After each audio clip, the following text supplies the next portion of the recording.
और मैं आपको एक बात और बताना चाहती हूँ, बयान चेंज करना नहीं चाहती हूँ।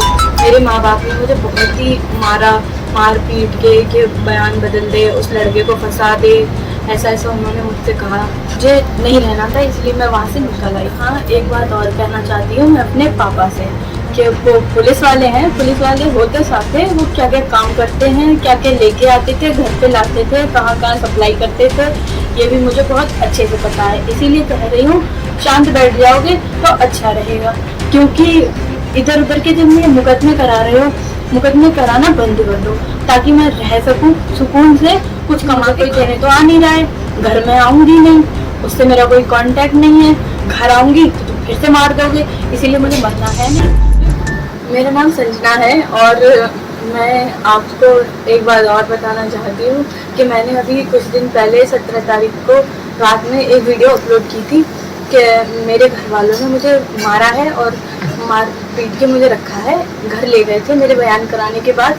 मैंने 164 के जब अपने बयान दिए थे, उसमें मैंने अपने हस्बैंड की साइड ली थी कि मैं उनके साथ रहना चाहती हूँ, उनके ही मैंने बयान दिए थे। और उसके बाद मुझे नानी घर ले गए, क्योंकि उसमें अभी पूरा टाइम था कार्रवाई के लिए। मैं वहाँ चली गई, वहाँ पर मुझे ले जाके भी उन्होंने मारा पीटा, और मेरे यहाँ पर मुझसे मिलने के लिए नानी के घर हिंदू संगठन के कुछ लोग भी आए थे। उन्होंने मुझे बहुत फोर्स किया कि मैं बयान अपनी बदल दूँ। मुझे फोर्स किया जा रहा था कि मैं बयान चेंज कर दूँ, और मैं अपने बयान चेंज करना नहीं चाहती हूँ।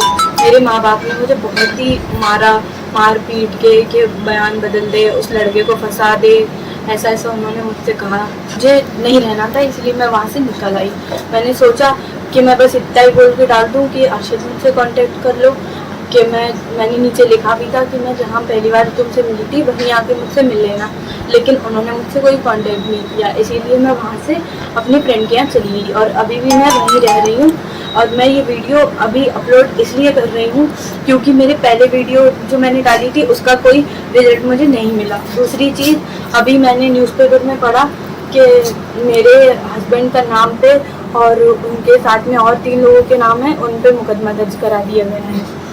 मैंने न्यूज़पेपर में पढ़ा, ये देख के मुझे फिर दोबारा से सामने आना पड़ा। लेकिन अभी तक मेरा अर्शद के साथ कोई कांटेक्ट नहीं हो पाया है। वो पता नहीं कहाँ है, मुझे उनका कोई अता पता नहीं है कि वो कहाँ हैं, कैसे हैं, किस हाल में हैं, मुझे कुछ नहीं पता। या मेरे पापा को मैंने बस बात करते हुए सुना था कि अर्शद से रिलेटेड वो कोई बात कर रहे थे, लेकिन क्या बात कर रहे थे ये मुझे नहीं पता।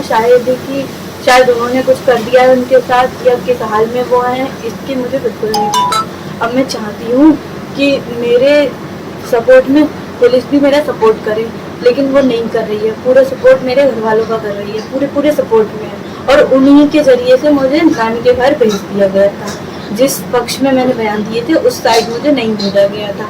अब एक बात और कहना चाहती हूँ कि अब मैंने ये वीडियो बनाई है तो जाहिर सी बात है इसको भी लोग फेक बताएंगे कि ये भी वीडियो फेक बनाई है या डरा धमका के बनाई है। लेकिन मेरी दुख मैं ही जानती हूँ कि मैंने किस सिचुएशन में वीडियो बनाई है। वैसे मैं सामने नहीं आती, मैंने सोचा कि चलो कोई बात नहीं है, कैसे ना कैसे अर्शद से मेरा कांटेक्ट हो जाएगा, लेकिन अभी तक मेरा उनसे कोई कांटेक्ट नहीं हुआ है। और पुलिस भी, ये बताओ, मैं बालिग हूँ, 21 साल की हूँ मैं, उसके बाद भी मुझे इतनी बुरी तरह रहना पड़ रहा है। मैं बताओ किस हाल में कैसे हूँ, मेरा सपोर्ट कोई भी नहीं कर रहा है। कृपया करके मेरा सपोर्ट करें, और पुलिस वाले जो हैं दोनों पक्ष का सुने, ये नहीं कि एक साइड में लड़ी। बस मेरे पापा ने FIR करवा दी तो बस उनकी सुन ली और मेरे ससुराल वालों पे लिख ली और उनके खिलाफ से कार्रवाई शुरू कर दी। और पहली चीज़, मैं अपने 161 के और 64 के बयान दे चुकी हूँ। दोनों मैंने लड़के के फेवर में दिए हैं और ये बयान वीडियो में पहले भी अपलोड कर चुकी हूँ। अब इसके अलावा मैं कुछ नहीं कह सकती, बस मेरा सपोर्ट करें। हाँ, एक बात और कहना चाहती हूँ मैं अपने पापा से कि वो पुलिस वाले हैं, पुलिस वाले होते साथ है, वो क्या क्या काम करते हैं, क्या क्या लेके आते थे, घर पे लाते थे, कहाँ सप्लाई करते थे, ये भी मुझे बहुत अच्छे से पता है। इसीलिए कह रही हूँ शांत बैठ जाओगे तो अच्छा रहेगा, क्योंकि इधर उधर के जब ये मुकदमे करा रहे हो, मुकदमे कराना बंद कर दो, ताकि मैं रह सकूं सुकून से, कुछ कमा के खा सकूं। क्योंकि मुझे कोई देने तो आ नहीं रहा है, घर में आऊंगी नहीं, उससे मेरा कोई कांटेक्ट नहीं है, घर आऊंगी तो तुम फिर से मार दोगे, इसीलिए मुझे मरना है नहीं, तो ये मुकदमे हटा दो जिससे मैं सुकून से जाके कहीं जॉब करूं और कमाऊं और खुद का पेट भरने के लिए खाऊं। फिलहाल मैं खुश हूँ, जहाँ भी हूँ सेफ हूँ, अच्छी हूँ, और ये झूठे मुकदमे लगाना बंद कर दो। ये अच्छा होगा तुम्हारे लिए भी और बाकी सबके लिए भी, तुम्हारे दोस्तों के लिए भी। और हाँ, पुलिस वालों से भी मुझे कुछ कहना है कि जब मेरी पहले कस्टडी मेरे ननिहाल वालों को दी थी तो उन्होंने मुझे जबरदस्ती नानी घर भेज दिया, कस्टडी दे दी मेरी, ठीक है। मैं वहाँ जाके रहने के बाद में भी मेरे साथ प्रताड़ित किया गया, मुझे मारा पीटा, बुरी तरह से घर में रखा। और उसके बाद मैं एक बात और कहूंगी, ये जो मुकदमा जो लिखवाया है उसका प्रूफ, सही प्रूफ है कि ये क्या मुकदमे में लिखा है कि 4 लोग उठा के ले गए, लेकिन मेरी नानी घर पे गेट पे ही कैमरा लगा है, वहां जाके चेक कर लो कि मैं किस हाल में घर से निकली थी और किस हाल में किस सिचुएशन में मैं घर से गई थी और कौन मुझे ले गया था कौन नहीं ले गया था, उसमें सारा प्रूफ आ जाएगा कि मुझे किसने उठाया, कहाँ से उठाया, ठीक है। आप अच्छे से देख लेना।